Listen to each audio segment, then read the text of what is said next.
I'm Debbie, and welcome to Bible Study. Today we're in chapter 15 in the book of Proverbs. And I'd like to start with another little segment that's in my Bible here. And it says, How God is described in Proverbs. God is aware of all that happens. He knows the hearts of all people. He controls all things. He is a place of safety. He rescues righteous people from danger. He condemns the wicked. He hears and delights in our prayers. He loves those who obey him. He cares for the poor and needy. He tests and purifies hearts. And he detests the piety of the evil.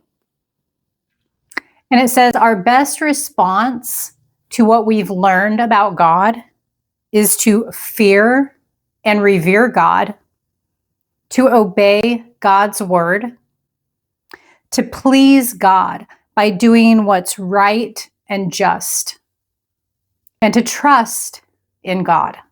This is all in Proverbs.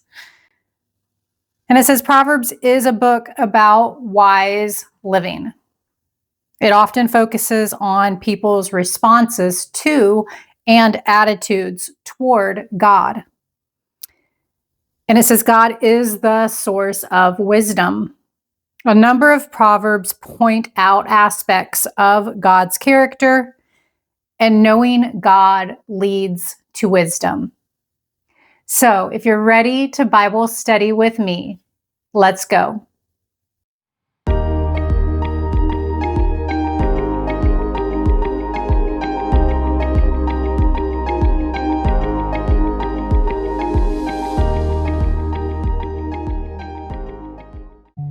Dear Heavenly Father, we come to you with thanksgiving, and we ask that you give us knowledge, understanding, and wisdom as we study your word together today.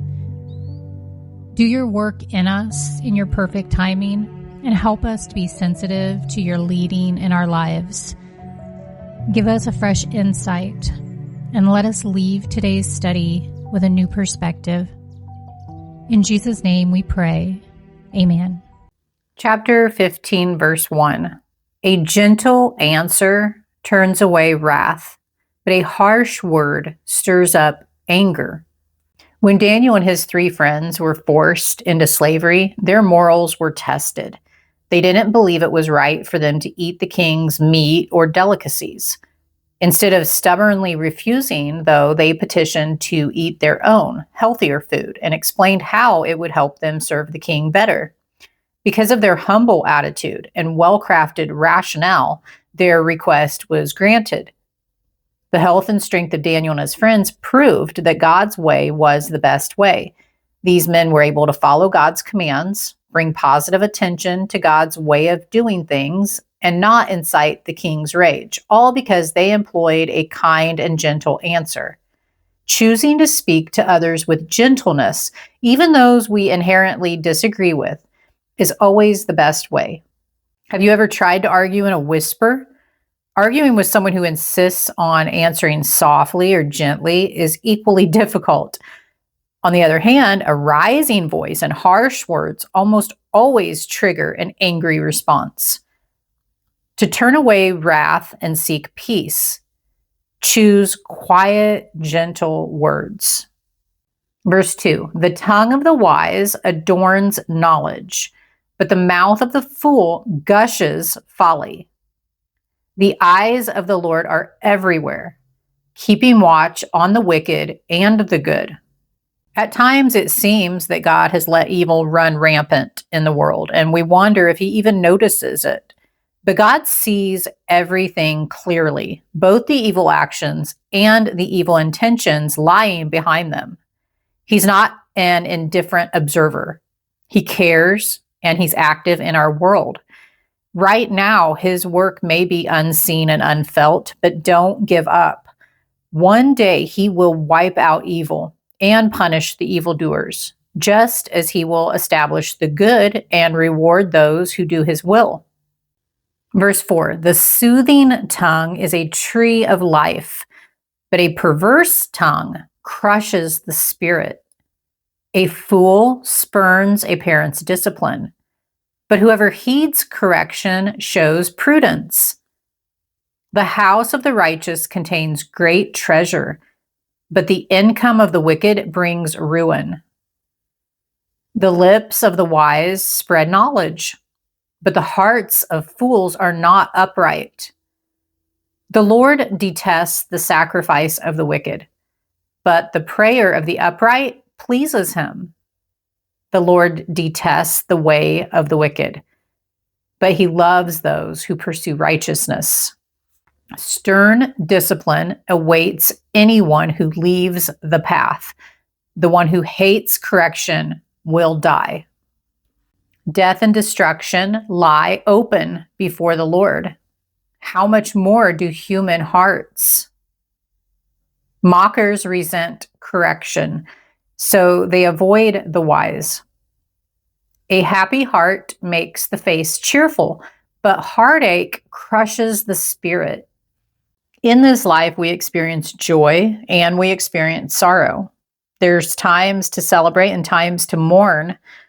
We're wise when we don't force happiness on those in deep grief. We're also wise when we don't try to lessen the incredible joy of a victorious moment.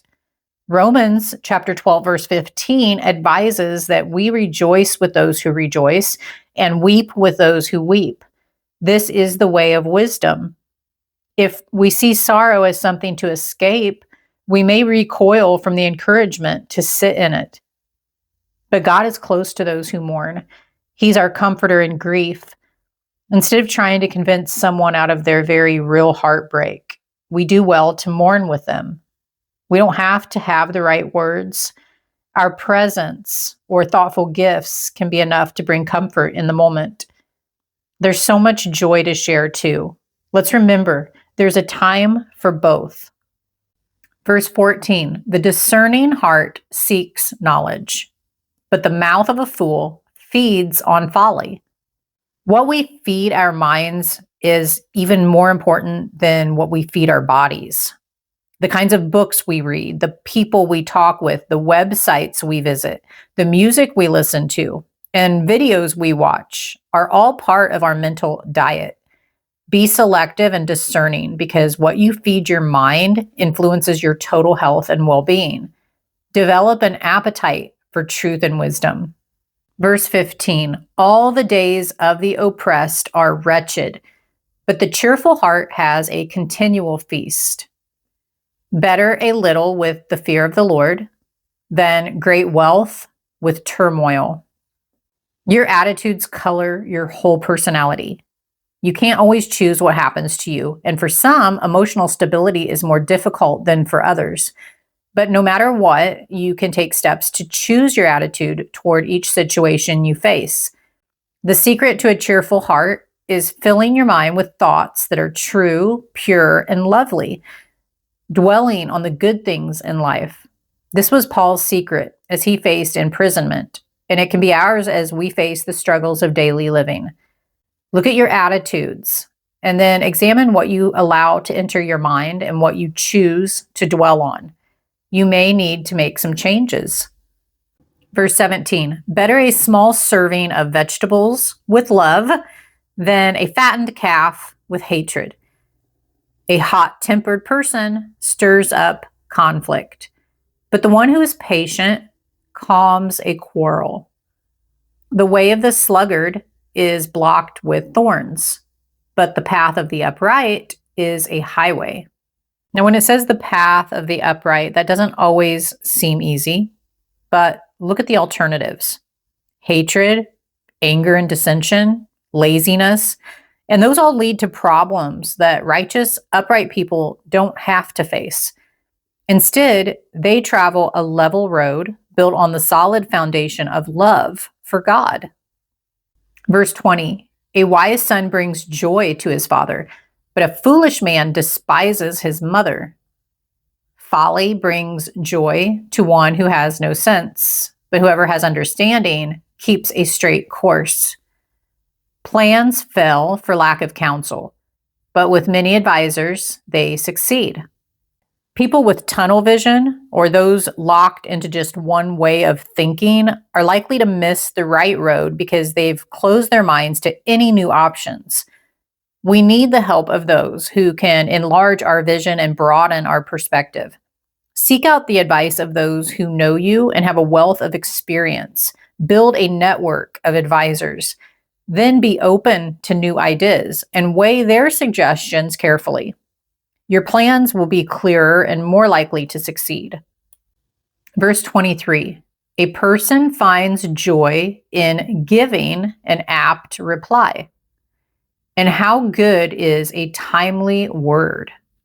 Has someone ever spoken a wise word to you just when you needed it, and it was so fitting you knew it had to be the voice of God at work in that person? Well, this sort of wisdom seems like a sudden burst of inspiration or breakthrough. It comes through a life of walking with God and listening to the prompting of the Holy Spirit. There's joy in being used by God to bless others in His perfect timing.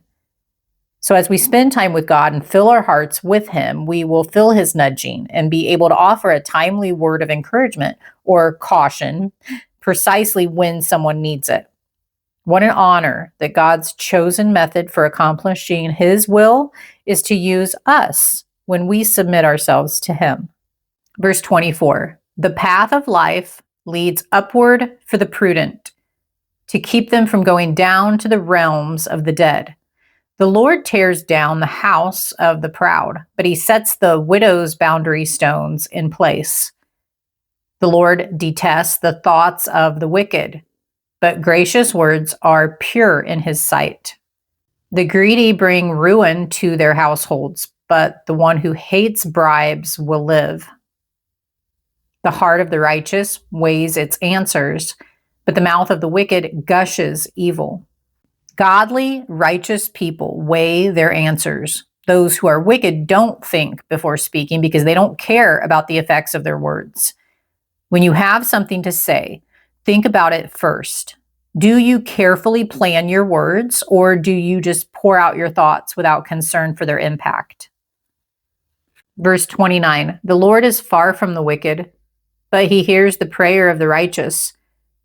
Light in a messenger's eyes brings joy to the heart, and good news gives health to the bones.